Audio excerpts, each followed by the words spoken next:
Okay, G. We're back from our break. Where were we and where do we start off again? I guess that's the reason Joe Rogan doesn't take a break in the middle. Joe is the man. Yeah, he's... Joe is the man. So is it really train by day in Joe Rogan podcast by night for you? For me it is, because there's so much I've learned from his podcast. Because for me it's like watching guys like Chael Sonnen, Mighty Mouse, Bas Rutten, Dwayne Ludwig, guys like that. For me, that's... I mean, there's so many other like amazing people that come there, Brendan Schaub and like Eddie Bravo and all my favorites. But there are only selected people that there was Hicks and Gracie on the podcast. It's just like it's pure gold. Whatever most of the stuff. I have notes. I just every time I tune into Joe Rogan podcast, I have like my phone in front of me or like my notebook, and I'm just writing stuff down. Each and everything they say, because anything that's coming out of like Mighty Mouse's mouth when it comes to technical training is like a revelation for me, from God himself. Every time I hear Hicks and Gracie's perspective on jiu-jitsu for MMA, every time I hear Eddie Bravo talk about something, trust me, I mean, it can be like, for them it's a small phrase they just said, but I just make a whole big thing out of it. And then it's very amazing. I mean, actually training by day and Joe Rogan podcast by night for life, man. Yeah. I like Joey Diaz in there as well, It's Joey's amazing cool. that he's also into jiu-jitsu and he's also doing a lot of the stuff, and he has a good technical insight on some certain things, essentially. Also Brian Callen. Brian Callen, do you know that he spent some time in Pakistan as well? He did? His father, I think, was in diplomatic corps or something like that. Wow, I didn't know. He's lived in Pakistan. I don't know, invariably in Islamabad. Uh-huh. But Brian Callen is familiar with the territory. And there's also another guy from Afghanistan, Tariq Azim, who trains with Jake Shields. Tariq Azim. He's Tariq Azim or Tariq Azam. He runs the gym where Jake Shields trains. Jake Shields trains with El Nino, Gilbert Melendez. I think they're all trained. Gilbert Melendez, but like Gilbert Melendez, Jake Shields, the Diaz brothers, Chrome Gracie. These guys are actually like they're tight. And Tariq runs the gym. He's from Afghanistan. Okay. His father was from Afghanistan. I think he's born in the US or he's born here and then moved over there. Okay. And on Afghanistan, you've spent a lot of time in Kabul as well, from what I understand. Yeah, 2 weeks. 2 weeks. 2 weeks. I was there for some work, and related to, of course, training and stuff. And I don't want to be there again. Trust me. I mean. Being in Pakistan, people think that it's just explosions going on everywhere, every time and stuff like that. But yeah, I really got a taste of what it likes to be in a war zone. Mm. And then there were people there who had been in Palestine and who were in Iraq, and they were like, "This is nothing. This is heaven. I can go to the market, And the experience they shared is just horrendous, and it's really heartbreaking. And the only thing I can do is I'm a hippie at heart, and I just pray. I'm one of those people that actually believes and prays for world peace. Mm. I know people. I get that every time I do that. Tougher than I know, and I'm way too practical and realistic to actually believe that it will happen. But sometime deep down inside, everybody deserves to be respected. Every life is precious. But Afghanistan has a good MMA scene generally. The fighter. Good. Yeah, look. They have fighters abroad. Yes, they do. But the fighters abroad, they never train in Afghanistan. Mm. Like apart from like Baz Muhammad, is a really good friend. Had the privilege to train him when he was fighting against later Ulumi's coach Dylan the Muscle Fussel from Team Quest Thailand. Great guy, good guy. I'm a big fan of Dylan. I mean, obviously, as a fight fan and the way he coaches, because I've seen some of his stuff on Ulumi's laptop, because Ulumi had trained with him in Team Quest for some time, and but yeah, he kicked Baz's ass in that fight, and Baz's tongue was like, it was like when he got up, when the referee went to him, Olivia Cost, Baz was like, he was cross-eyed, and I hated to see that because he was my team, Baz was my team, and I was cornering him. And you know what? I think we could have actually done something in that fight. It wouldn't have ended like that the way it did, had we been given the chance to actually ref him properly. But no. Coming back to the point of Afghani fighters fighting abroad, there's one guy who was, how can I forget his name? Siyar Bahadur Zada. He fought in Shuto, Japan. Pretty much raised when he was like 7, 8 years old or 6 years old. He went to Holland during the Afghan, Russia and Afghan whatever war, and he trains at the best gyms there. He's trained at Golden Glory, trained with like Deckers and guys like that, and he's fought in Shooto. He was the Shooto champion. He's fighting the UFC now. He won his first fight. Yeah, he won his first fight, lost a couple of fights, or I guess one fight he lost to Dong Hyun King, and then later on won again. I forgot against who, but he actually picked. He was a pure striker. You know, he comes from Holland, so you can guess that it's a no-brainer. Dutch Muay Thai, you know, heavy hands, knockout artist and stuff like that. But but the UFC is UFC. You know, and so in his fight against Dong Hyun Kim, he got his ass kicked on the ground. He couldn't even escape Dong's mount. You know, so now he picked up his grappling game. He won his last fight via an arm triangle. So there's that. There's another guy called, I think, Malik Abdulaziz or something like that. I think I'm messing up on his name, but he's a good guy as well. He's an Afghan. There's a couple of other Afghan guys. Ahmad Wali Hotak is a guy that fights on the Indian circuit and has won a few fights. And the kind of stuff that he does is really cool, doing like reverse triangles and stuff. But the advantage the Afghans have is their strength and conditioning. You know, we've hosted events, we've hosted grappling events for the Afghans, and like they show up in dozens.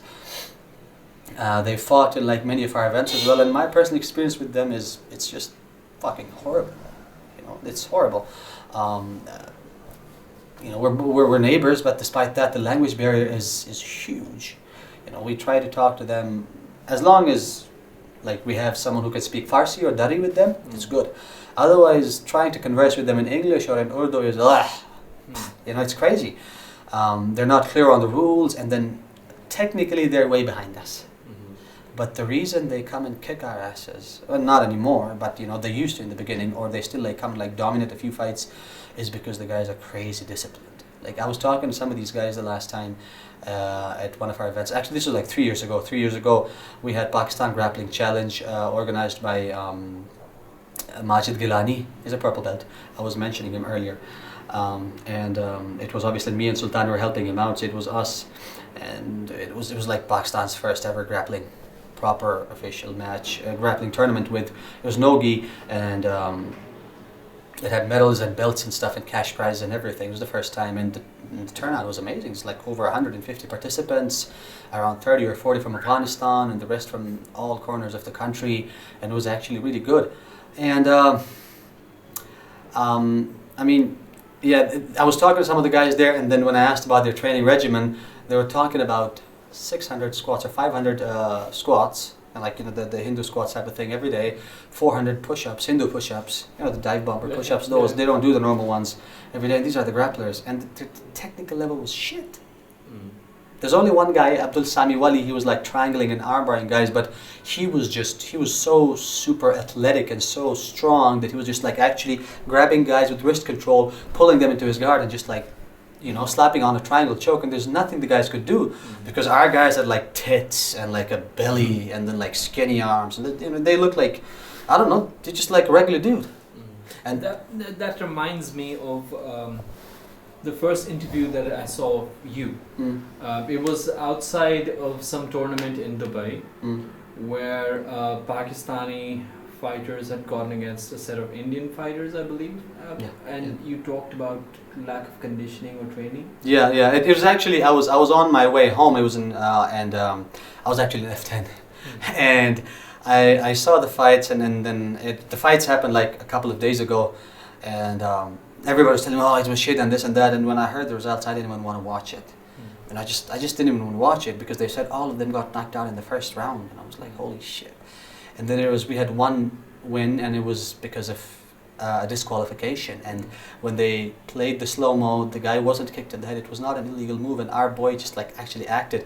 And then his hands were in the air, and the guy is celebrating the DQ victory. Right. And I'm like, what the fuck? Like, we're busting our ass here to build an image, and like, you know, and then these guys are out there, and then Amir Khan, the boxer, is like sitting there with just like his world turned upside down, and like, and then you can see that. And then they called them Team Pakistan.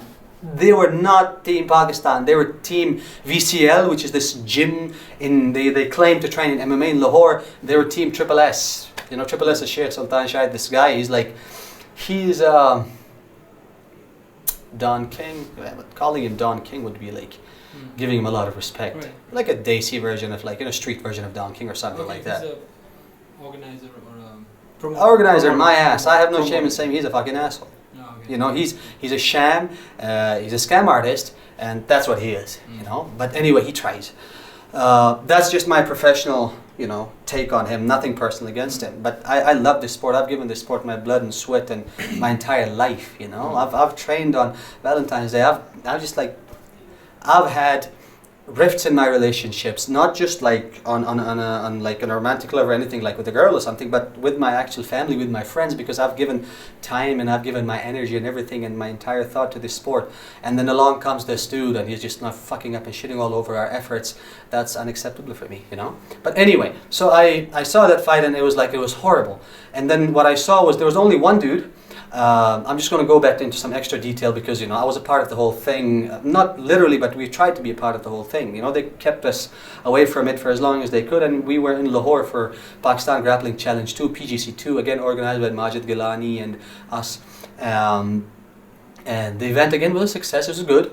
And we decided to drop by at VCL Gym because Majid, you know, he just likes to, he had a thing going on against VCL and was like, let's go to the Triple S Gym, the VCL Gym and whatever. So we decided to drop by and to show up, and it's a decent facility and everything. We're really happy. And this guy, he's a I think 8-9 times national gold medalist in boxing. National boxing, competes on behalf of Pakistan Air Force. Samir Khan, they call him Hassan Khan as well. The guy's training there, and he's the guy that fought Amit Thapa, the Indian heavyweight. Now, Samir Khan is a phenomenal boxer. Okay, good hands, solid hands, has 2 victories in the past PFCs. For the people that don't know, PFC stands for Pak Fight Club. It was one of the major, probably the first major MMA promotion in Pakistan by Zainul Abidin Shah. Is this American Pakistani, lives in California and everything. I did everything through Bashir and stuff. Later on, they parted ways and he had his own thing going on. So anyway, he won both the fights in PFC by knockout. But when he went there, and I'm like, we go there, and he was actually very excited to see us, and he actually called us, you know, if you guys can come, you know. So we had 2 reasons to go there, because of Majid and then Samir Khan. And I was like, all right, show me what you've got. Because every time somebody comes to me and says, oh, train me, I've trained this, I've trained that, I'm like, show me. Show me your jab, show me your cross, show me your fighting stance. I want to see that first. I'm not going to, you know, if you know something, I'm not going to, you know, reinvent the wheel and teach it to you again. I might do some polishing and finishing, but I need to see the basics. That's going to give me a lot of insight into the fighter. And I was like, all right, jab, cross, and obviously he's a boxer, pop, pop, it goes. And I was like, sprawl. And he's like, huh? It's like, sprawl. Defense, takedown defense, you know, the thing with your hands, a burpee. And he's like, I don't know what the fuck that is. And I look at the date in my phone, and there's 6 days left in the fight. Right. The guy does not know what a sprawl is. So I was like, we're fucked. And then everybody was telling me, oh, you're just stressing over. And on our way back from Lahore, everybody was like, I was talking about it the entire time. He has a fight in 6 days, and he's probably the only promising prospect in that whole team that they mentioned. And he doesn't even know how to defend against a takedown. You know, we're fucked. So it's like we actually knew it was coming, right? So anyway, that video is about the strength and conditioning, the shape, and it was not just about, like, when I was talking about it, I was actually pissed off, so I had to like tone myself down and keep I'm very vulgar with my language. Yeah, but you could see the passion in your words. I tend to get very composed as well. It's the hardest part of my job. You managed to hold it together, and you know, it was impressive. Very eloquent and very, you know, well spoken. And more than anything, I think that small clip showed the fact that you were focused on the sport. Yeah. Even though I didn't know you, I'd maybe heard of Fight Fortress at that point, but it showed me that these guys are committed toward the sport and the sport alone. They don't care about this gym or my gym or your gym. Yeah. They were focused on who's doing what, to what degree, etc. Yeah. And that was great, I think, introduction. No, the thing is, look, anybody that does anything, just like one small bit it can be like, you know, just making a video clip in Urdu and saying, hey folks, this is how you stand in MMA. Right? Like, don't stand square, don't stand like a boxer, don't stand like on the back leg like the Muay Thai style. Don't do that for MMA, because there's like kick, punch, knees, elbows, there's takedowns, blah blah blah. So like, you need to stand like this. It can be just like an informational video. I'll probably, if I had the chance, I would follow that guy on Facebook or Twitter, whatever he is. I would like that video. I'll talk to him. I'll probably go and shake his hand, because at the end of the day, he is contributing in my main mission in like promoting the sport of mixed martial arts in Pakistan. And at the same time, if somebody does anything to damage the image of MMA or to like sort of like somehow pull the leg, dude, we're gonna have a problem. And we've always made that clear. And where do you see, what is the next step in your view, or the next level for TFF, for MMA in Pakistan, and what are the main hurdles that you see in you getting there? The next main step, man, I don't want to sound stupid, because I hear a lot of people say, oh, I'm going to fight in the UFC someday. You're going to see probably, like, out of all the countries in the world that don't know shit about MMA, Pakistan is probably the only country where, like, anybody, just like a regular loser, can say, someday I will fight in the UFC. Right, okay. But given having given 10 years of my life, or actually more than that, to the sport of MMA, and learning and then promoting as much as I can, I actually want to see my guys fight in the UFC.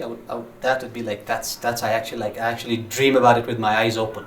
I actually dream about it while like I'm punching the bag, or I'm holding mitts for someone, or I'm like discussing some stuff on the ground, or wrestling with someone. No matter what, it can be anything. It can be as random as me having my food and just like dreaming about it. That's the next step. And for that, if I have to like send my boys, because at certain point when you dream big, then you have to realize, and you have to sort of sit down and look into yourself and see, all right, my dream is this high, right? If I'm deciding to go to the moon, I need to have a freaking rocket, I need to have a space station, and having a rocket alone does not fix the whole problem. It's not the answer. There's a whole team of people, right? So you have to sort of accept and realize your own limitations, and then do something about it. Right? So me and Sultan, we're just like, mainly it's like we're just responsible for jiu-jitsu, and we're responsible for the wrestling, and responsible for the striking, and responsible for the strength and conditioning. And I'm not underestimating our skills, and we're doing a damn good job at it, right? So, look at Ilumi's stamina. We have guys who can easily go like 10 5-minute rounds and stuff. They do that against bigger guys. They've done it against good guys in the cage and stuff. We've done that, but at the same time, I need a team. I need a wrestling coach. I need a jiu-jitsu black belt in my gym. I need another striking coach and stuff. And then, because I bring a jiu-jitsu guy, he might not know, or he may or may not know about MMA, or he may or may not know the difference between the sport BJJ and BJJ for MMA. I can bring a Muay Thai coach, and then he may or may not know about the difference between MMA, striking in MMA and Muay Thai. Same with the wrestler. So, but what I have to offer when I have that complete team is that I have the insight on MMA, or a bit of it. So they can do their thing. At the end of the day, I can oversee the whole thing, and then I have the small nuts and bolts. All right, this is Muay Thai. All right, son, you have to tweak this for MMA, because otherwise you're going to get taken down, or you're going to do this, you're going to get leg locked or arm barred and stuff like that, or you're going to do this in grappling. Otherwise, you cannot wrist control. You cannot try to play freaking leg drag and stuff like that. Whatever or pull guard in MMA. That sort of stuff. I can modify the game, but for that I need a team. And the dream, or the next step towards getting Ahmed Mujtaba, Lumi, Fazan, Haider, Memosh, any of these guys to the next level, or into the next step of their career, is to have this proper formal team in a big facility. You've been a part of the team for some time, and the whole place is like, everything including the balcony is 840 square feet, and that includes 2 kitchens, and then 2 washrooms and changing rooms, and then just a bit of mat area and cage. And we're managing all of that thing in one small place. And it gets stuffy. You just break a sweat just by entering the gym or standing there near the counter, right? So we need a bigger place. We need a proper team. I have Atif right now, who's a jiu-jitsu. He's going to be a purple belt soon.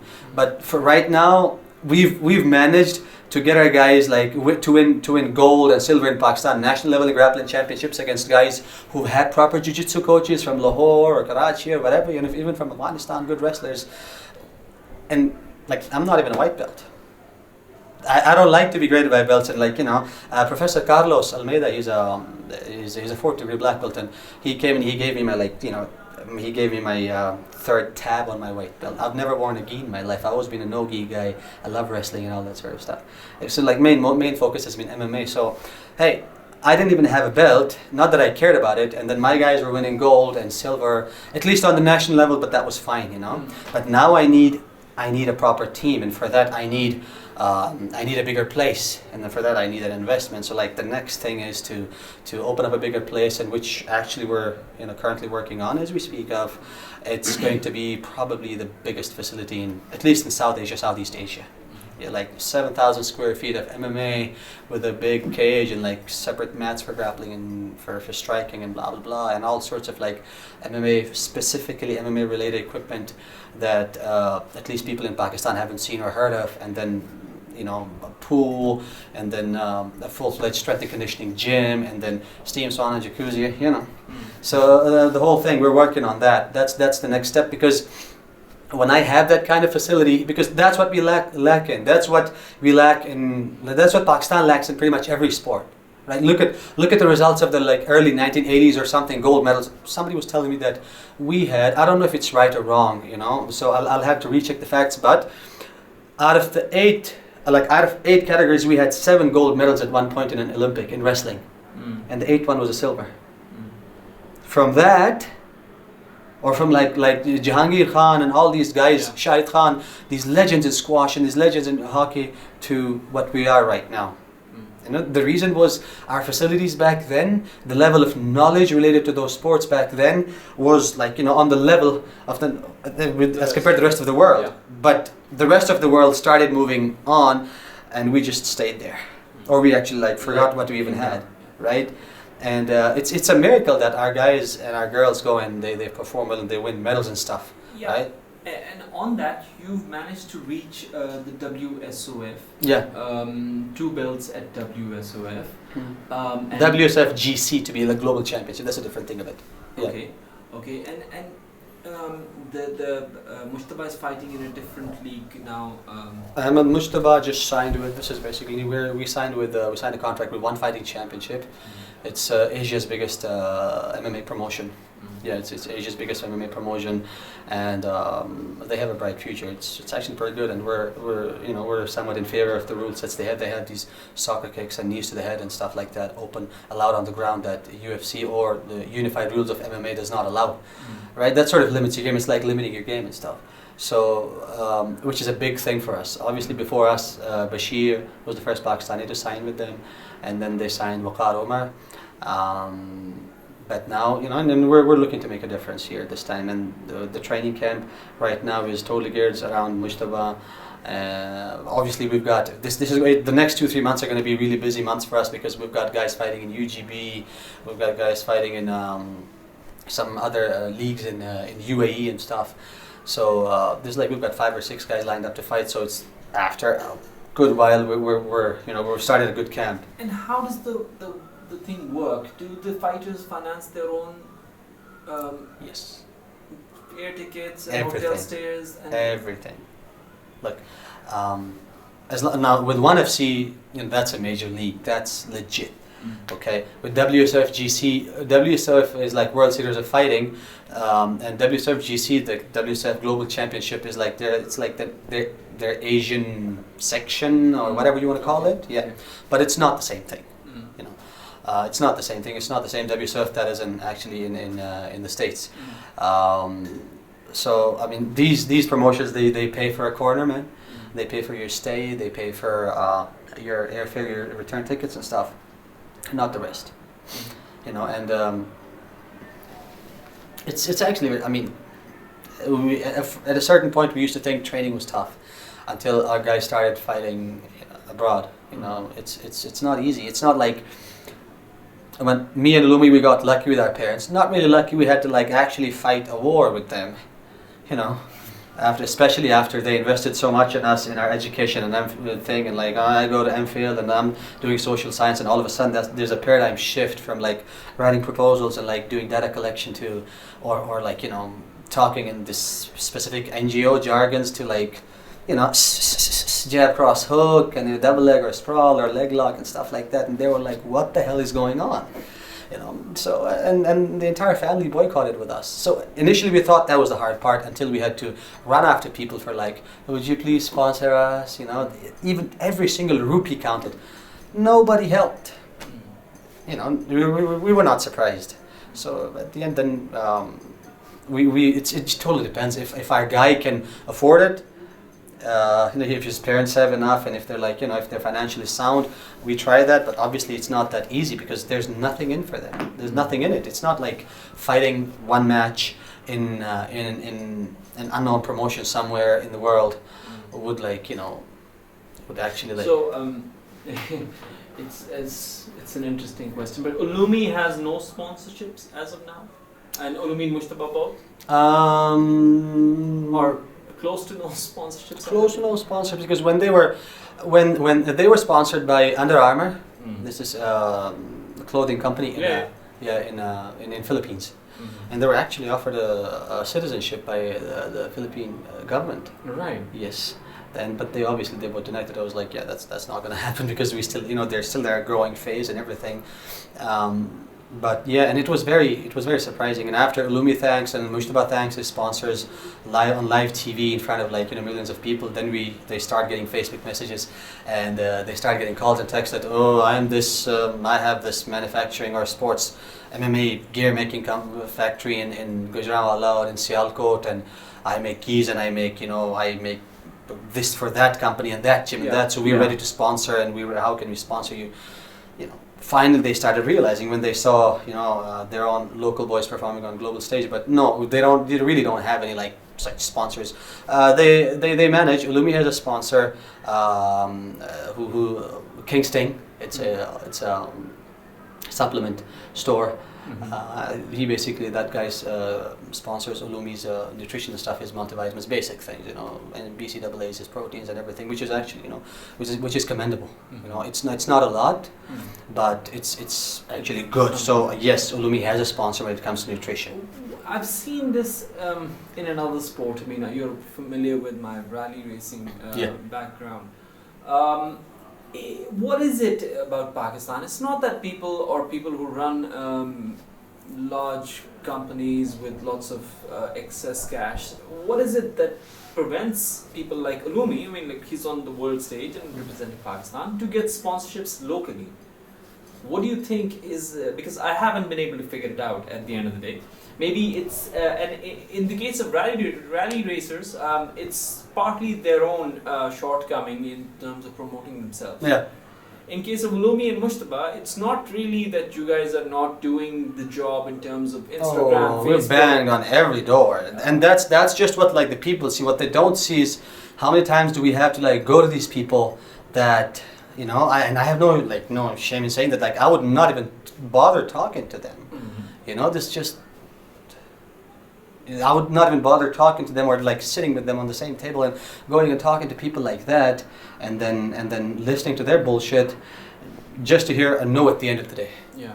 You know, we've done this. It's very energizing, right? I mean, talking to sponsors and getting that no. I mean, there's no's which can keep you motivated. And we've heard so many no's that if I talk to someone about sponsorships, and I've actually, you know, given up saying that. For me, it's like I feel like begging. So, like, I don't even talk. I leave it to Sultan. I leave it to Ulumi. But I would be actually shocked if somebody says yes. Like, it's come to that point. I would actually be shocked if I say, oh yeah, you know, we have fighters. They're fighting on global stage. One of them is fighting in Asia's biggest promotion, and blah blah blah. And then, you know, we need you to sponsor. I don't know. We need you to give them a T-shirt, just a T-shirt. Yeah. You know. And if he says yes, I'd actually be sponsored. Like, I'd be actually, shocked. Not surprised, I'd be shocked. Really, did you say yes? Like, that's so, but we were not going to stop trying. There's like, how many, 20 million of us or whatever? So it defies logic in that sense. That I don't know and what's it's wrong. not like Pakistani people aren't passionate about Pakistan or Pakistani. They just, look, it's a new thing, and I don't blame them. They just don't get it. They just don't get it. It's like, cricket is the main sport here, right? Cricket. If you talk about cricket, anybody would finance a cricketer, but would they finance? But when we say cricket, again, we have to be very choosy. Only the ones that are playing international cricket, right? Not the A team, not the first class, whatever there is, not the clubs. No, the folks like Afridi or whoever they are, You know, the team has changed so much. I don't even watch cricket anymore, so I only know like a couple of names. You know, things have changed over the past. So yeah, I do feel that there's a threshold and a ceiling beyond which, at some stage, I'm very confident that you guys will get the sponsorships. Even if we don't, the whole idea, like, sorry to cut you in the middle because we've stopped caring about it. It sounds stupid from a business perspective, but the way our plan is, because we've done this without anybody else's help. Right. We've done this without any, like, you know, anywhere else in the world you need a financer. You basically need money. And the way we've done things here is we've done things without money. You know, whatever we could, and or the money has come from our own pockets. So me and Sultan, the main idea is there was like, all right, if you don't get sponsors, fuck it. Like all of them. Yeah. We're gonna make money. We're gonna finance our own boys, because the amount of time I spend wasting going behind after someone and saying, please, you know, or giving him the proposal and doing all that, because trust me, we do everything by the book. We know how to approach a sponsor. It's not like we're going to go to them and say, oh, please give us some money. That's not how we do, right? Everything we do is by the international standards. Just the way a UFC fighter would like approach his sponsor or his team would. The only difference is there is no team. I'm the marketing manager, I'm the financer, I'm the promoter. Now we have a manager who's getting us fights, Fazan, and he's an amazing dude. But that's about it. You know, and that's just one guy. He cannot do everything. He cannot do like 4 people's jobs. But the whole idea right now living in Pakistan is that make more money through the business, expand or invest in more, whatever, just like generate more capital and then start investing it into your own boys, because at the end of the day, they're my boys. You know, I call them, every time somebody comes to the gym, I tell them, look, after like 6 or 8 months, not initial, I'm like, look, when you came here as a person, Tika, you might be like 20, 30 years old or whatever, but as a martial artist, you were born here. You're a baby, right? And these guys are your elder brothers. Now, the more time you spend with us as a martial artist, as a mixed martial artist, the older you grow as a martial artist, like as a fighter, the whole thing changes. Your perspective about fighting, your perspective on martial arts, your perspective on life, everything changes. About yourself changes. You figure out so many things. So for me, if they're all like brothers and sisters in that gym, you know, the senior guys being the elder ones and the junior guys up and coming, the younger ones, me and Sultan are the parents. We're like the mama and papa, right? So if I've said them, I'm not just going to say it. I'm going to watch out for them. As long as they, you know, stick around, as long as they're loyal to the sport, because my relationship with my boys and my girls is through the sport of mixed martial arts. And as long as they can betray me, they can go and train with. If they can find a better coach, or they can find a better training facility, better team, be my guest. Because at the end of the day, I'm not going to hang on to and cling on to them, right? It's not building fighters and then promoting them on the world stage and making sure they go and perform in front of like thousands of people or millions of people watching at home is just one of the very few things that's in my book. So I don't mind. As long as they can go wherever they want to train. We're sending our boys abroad to train, right? We don't mind it. But as long as they stay true to the sport of mixed martial arts, they can be in any corner of the world and ask me and Sultan for help. We will help them.